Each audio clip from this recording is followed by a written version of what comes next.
not to leave this country ever ever ever। और अस्सलाम वालेकुम, तमाम तारीफें अल्लाह की, मेरी क्या तारीफ होनी थी, लेकिन मेरा एक ब्रीफ सा इंट्रोडक्शन ये है कि मेजर मैसम रजा मेरा नाम है, सियालकोट से मेरा ताल्लुक है। आर्मी ज्वाइन की 1989 में और सर्व किया 2011 तक। मिलिट्री पायलट था, हेलीकॉप्टर भी उड़ाए, जहाज भी उड़ाए, बड़ी जंगें भी देखी, वजीरिस्तान वाली, ज़लज़ले जैसे ऑपरेशन भी किए, एक बड़ी हैपनिंग लाइफ गुजारी। थ्रेट्स भी थी, थ्रिल भी थे, सेवियर भी थे, खुद खतरों में डलते भी थे, लोगों को खतरों से निकालते भी थे, एंड अल्हम्दुलिल्लाह फुल ऑफ इवेंट लाइफ गुजारी।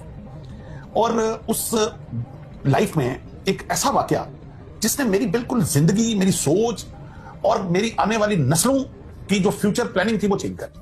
वो वाकया यूं था कि 1987 में मैं आर्मी की तरफ से एक फ्लाइंग कोर्स पे मुझे जॉर्डन मेरी सिलेक्शन हुई, जो 90 दिन का कोर्स था, 3 महीने का। ये फ्लाइंग के छोटे छोटे कोर्सेज आपकी मिलिट्री लाइफ में आते रहते हैं। खैर मैं 1997 में मैं जॉर्डन पहुंचा, तो वहां मिलिट्री बेस है, किंग हुसैन मिलिट्री बेस। वो एक उनका छोटा सिटी है, अल मफाक, मफाक में वो बेस है, किंग हुसैन मिलिट्री बेस। जब वो एक उनके कर्नल साहब थे, कर्नल हुसैन नाम था उसका, वो जो उनके उसको जीवन क्वाड कहते हैं, जो कोऑर्डिनेशन करता था तमाम एलाइड ऑफिसर जो बाहर से आए होते थे उनकी रेजिडेंस। और जब उसने लिस्ट दी हमें कि कौन किधर ठहरेगा, तो उसमें वो एक फ्लैट था जिसमें 2 पायलट्स ने रुकना था। जो तमाम फॉरेन पायलट्स जितने भी थे वो 2-2 पेयर किया हुआ था। तो जो मेरे साथ पेयर था वो इजरायली पायलट था। मैं झंडा देख के इसराइल का, तो एकदम दुनिया में चंद ही वो कंट्रीज हैं जिनके झंडे देख के हम ऊपर से नीचे होते हैं, तो उनमें से लकीली एक इजराइल है। तो मैं एकदम आई वाज शॉक्ड, और मैं कर्नल हुसैन को मैंने कहा जाके कि सर आपको पता भी है कि diplomatically we are not aligned with Israel, so if you could change my flatmate. तो उसने एकदम कलम पकड़ा, उसने कहा हाँ व्हाई नॉट, यस। तो अच्छा, जब वो काटने लगा तो ऐसे मेरी तरफ ऊपर देख के मुझे कहता है, but just for your information that pilot of Israel requested me to be your flatmate. अब जब मैंने ये सुना कि दुश्मन ने ये चैलेंज दिया कि मैं पाकिस्तानी ऑफिसर के साथ मुझे कर दें, तो मैंने कहा अब मैं नाम कटवाऊं तो फिर मैं पाकिस्तानी नहीं। तो I accept this challenge, I will live with Israeli pilot for 90 days and then life starts. 2-4 दिन तकल्लुफ में गुजरे, वो भी थोड़ा रिजर्व लगा। वो समझ रहा था पता नहीं मैं कोई आईएसआई का एजेंट हूं। चंद दिनों में हमें ये समझ आ गई कि ना मैं आईएसआई का एजेंट हूं, ना वो मुसाद का एजेंट है। तो हम दोनों पायलट हैं और कोर्स करने आए हुए हैं। 8-10 दिन के बाद बेतकल्फी हो गई, सुबह क्लास में इकट्ठे जाना, शाम को खाना इकट्ठे खाना। जब बेतकल्फी इस लेवल की हुई तो मैंने उससे पूछा, मैंने कहा you requested me to be your flatmate, he said yes. मैंने कहा is there any particular reason for that?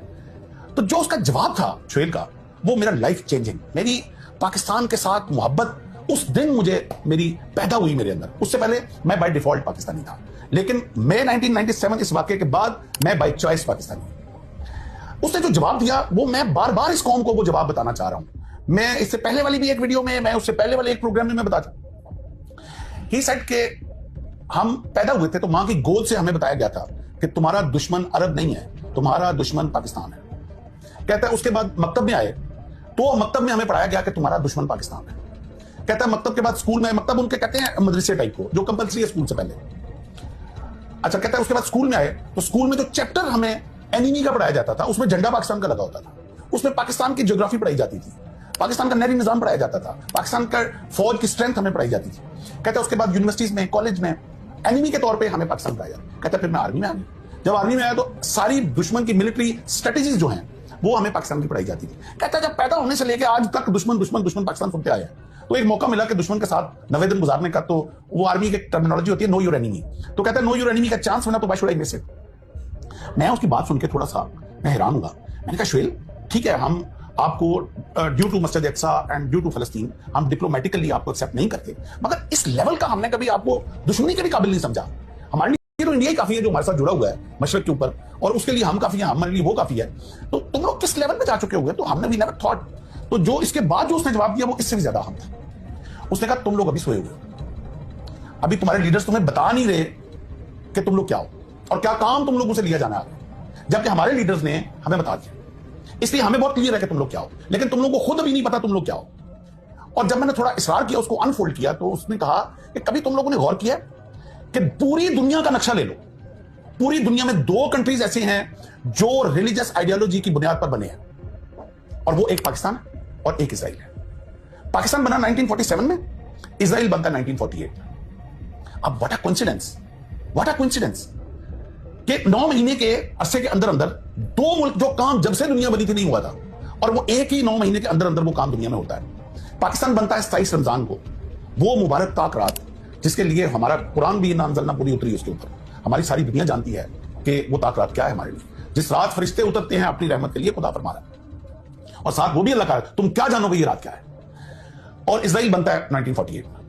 अब जब वो कहता है, शोएल कहता है मुझे कि ये ऐसे ही नहीं बना, ये बाय डिवाइन हुआ है। और जब एंड ऑफ द वर्ल्ड जो जंग होनी है वो हमारे दो मुल्कों के बीच में होनी है। आधी दुनिया तुम्हारे पीछे खड़ी होगी, आधी दुनिया हमारे पीछे खड़ी होगी, और ये उसके लिए तैयारी की जा रही है। अच्छा, मैं उसकी बातें सुन के मैंने कहा यार ये लंबी छोड़ गया, ये क्या बात कर रहा है। इसके पीछे तो आधी दुनिया खड़ी होगी, वो तो समझ आता है, अमेरिका इसके पीछे यूरोप है, इसको बनाने वाले यूरोपियन है, तो हमारे पीछे कौन खड़ा होगा।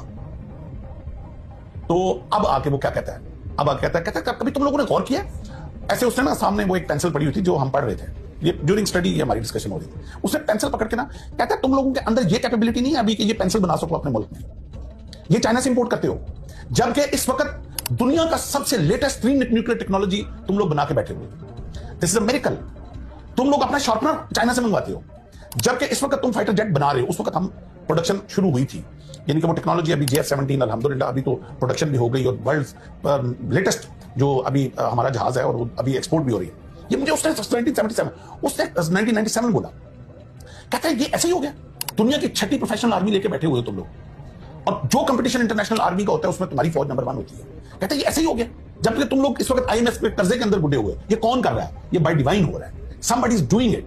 ये तुम लोगों को खुद नहीं अभी समझ आ रहा, ये जब आखिरी वक्त आना है, जब हम दोनों ने आमने सामने खड़ा होना, तुम लोगों को उस वक्त तुम्हारे लीडर्स ने तुम्हें गाफिल रखा हुआ है। वो बेतकल्लफी की वजह से फरत जज्बात में बोल गया, या कुछ ऐसा भी है कि हम पाकिस्तानी होस्ट बड़े अच्छे होते हैं। मैं उसको अक्सर बाहर खाने के लिए ले जाता था, बिल मैं पे करता था, तो वो हमारी जो अच्छी होस्ट होने की एक काबिलियत है ना, तो शायद उस वजह से वो सच उगल गया मेरे आगे। आप यकीन करें कि वो दिन था जिस दिन, उससे पहले मैं बाय डिफॉल्ट पाकिस्तानी था, लेकिन उसकी बातें सुन के मैं बाय चॉइस पाकिस्तानी हो गया। मेरे सारे रिश्तेदार फॉरेन कंट्रीज में थे, मेरे ससुराल सारा फॉरेन कंट्रीज में था, and they wanted me to settle in USA, and I had all the opportunities to do very good abroad. मेरे पास सब कुछ था, मगर I decided not to leave this country ever ever ever.